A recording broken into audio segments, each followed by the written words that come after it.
Welcome, everyone. It is Monday here, beautiful day. And how are you doing to my amazing assistant slash office manager? I'm doing great. Finally getting a little warmer here where we are. So looking And forward. drier, which is nice. And drier. It's nice. So looking forward to the weekend too. It's only Monday. You're already looking forward to the weekend? I wish it's already Friday. But anyway, Monday means a live Q&A with you and I. So let's get it on. And lots of wonderful patients. Yes, of course. So let's jump right into it. We have some good questions that were asked over the past week by some of our patients. So why don't we go ahead and jump right in?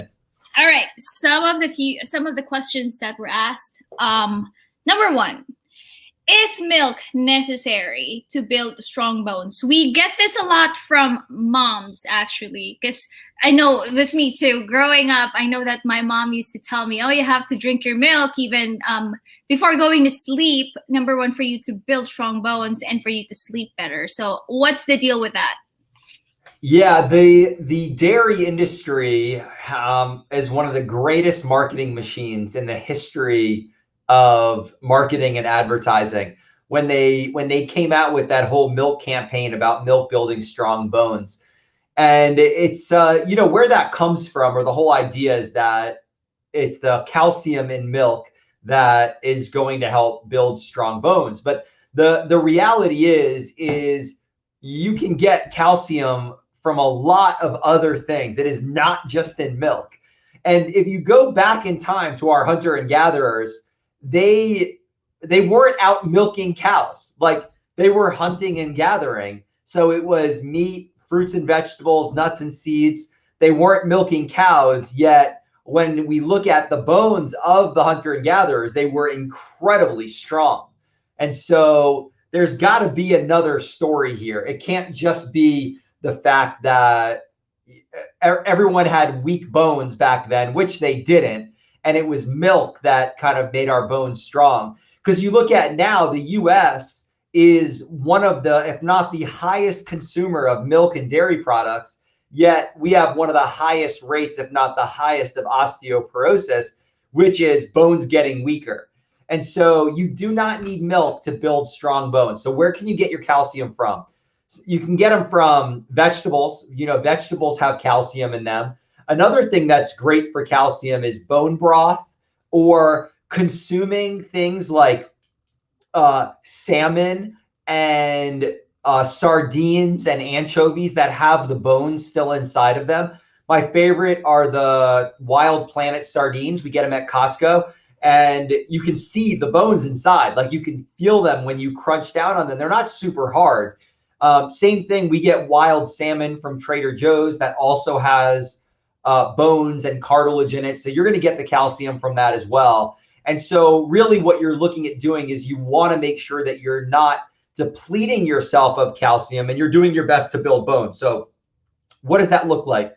Adequate levels of vitamin D, adequate levels of vitamin K, making sure that you're getting vitamin C from natural, wholesome sources like vegetables, like our bones and our cartilage. Not really from the cartilage, but from the softer bones, or from bone broth, where you get the calcium from that, as well as making sure that you're doing weight-bearing exercise so you can maintain that bone and keep yourself out of an acidic environment. Because if you are stressed out, not sleeping well, and eating foods that are going to create an acidic environment inside of you, that is going to leach calcium and minerals from your bone. And it's not that it's an inadequate intake of calcium, it's that you are depleting yourself of your resources because you're not providing it with the resources that it needs. So it has to get it from somewhere, so it pulls it from within. So in conclusion, do not start forcing your kids or yourself to drink gallons and gallons of milk because you think it's going to build amazing, strong, healthy bones. It just does not work that way. I really hope my mom is listening to this right now, or she watches replay, but I'll let her know. Moving on, our second question for the week. This was actually asked by one of our elderly patients. So we don't get a lot of those, but we do take care of some people that are on the older side of age. So the question is, what is the best exercise I can do right now since I'm already aging? So what's the best exercise for aging? Yeah, and this, this can be for people that are getting up there in age already, our geriatric population, but this is actually great for when you're younger to prioritize this in order to make sure that you age gracefully. Because we see people that come in, if you wait later on until your knee is falling apart or your back is falling apart, it's hard to regain that once it's been lost. So the best way to do it is to be proactive. So one of my favorite people to follow, Peter Attia, he talks about the Centenarian Olympics. So basically, what do you want to be able to do when you're 100 years old? So some of the activities in the Centenarian Olympics is, for example, being able to take a 30-pound piece of luggage, bend down, pick it up, press it overhead, and put it in an overhead bin.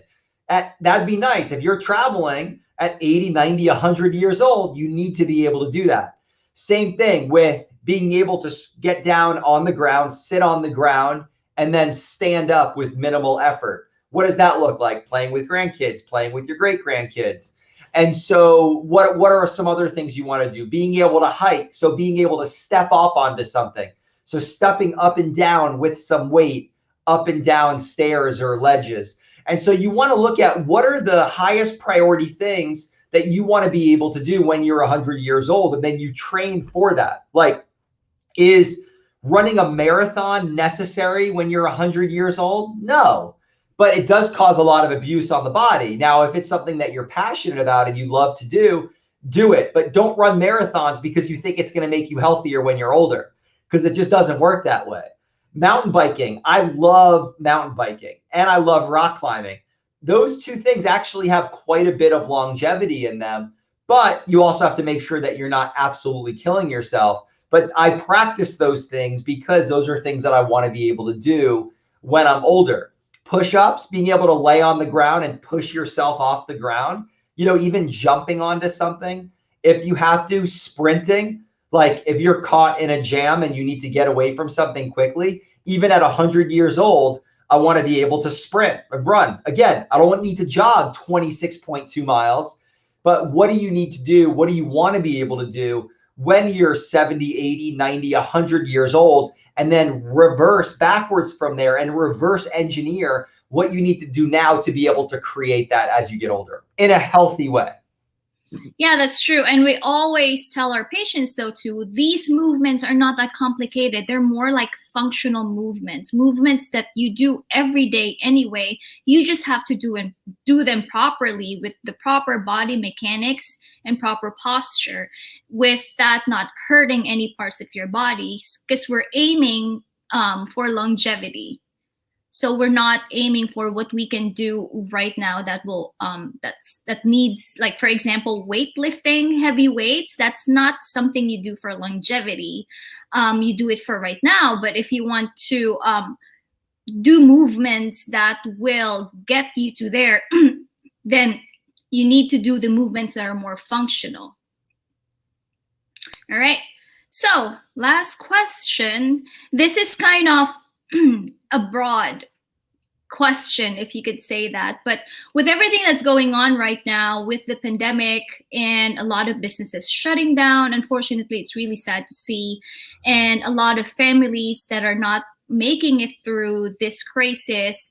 One of the questions we got is, how do I deal better with adversity? Yeah, this is a really big topic, so I'm going to keep it real short, but I've been seeing this a lot more lately. I've been seeing a lot more of our patients, especially kind of the high achieving ones, that have been coming in much more stressed, much more anxiety. It seems like, every other person is on an anti-anxiety medication or antidepressants. Not our patients, but just people in general in the community, from people that we talk to. And it's just becoming more and more common. And it's getting even harder now with everything that's going on in the world. And so a couple of resources that I feel that have made a huge difference in my life, as well as the people that I've shared them with, is number one is this right here, High Performance Planner. It's a great tool. I try to use it just about every day. I don't use it every single day, but I use it most days. And the days that I don't use it are definitely different mentally and emotionally than the days that I use it. So I highly recommend that. Another great resource is the morning pages. Julia Cameron, if you just type in morning pages into Google, it'll be the first thing that shows up. It's like a 2 to 3 minute video that you watch that explains it. And it's really simple though. You just, every morning you journal about whatever's top of mind for that period, for 3 pages, and then you're done, and you throw it away. Nobody ever has to see it. You're not saving it for anything. You're not showing it to anybody. And so those are two. And a third thing that I'm going to add in is exercise. You know, it's usually the first thing to go when people are really stressed out and overwhelmed, but doing some type of vigorous exercise. And there's a balance here. You know, Jen talked about earlier about weightlifting, and lifting heavy weights is for the now, but we have to find a balance, because if you lift too light weights, you don't build the resilience that your body needs and the buffer. So then as you get older and things start to deteriorate, you want a lot more buffer to be able to work with. But if you train incredibly hard and incredibly heavy every single day, then all you're doing is asking for injury. And so you want to do something that's known as progressive load. And it's the same thing with stress. If you're looking at building resilience to adversity, you want to look at progressively loading yourself with more and more stress as you build up resilience.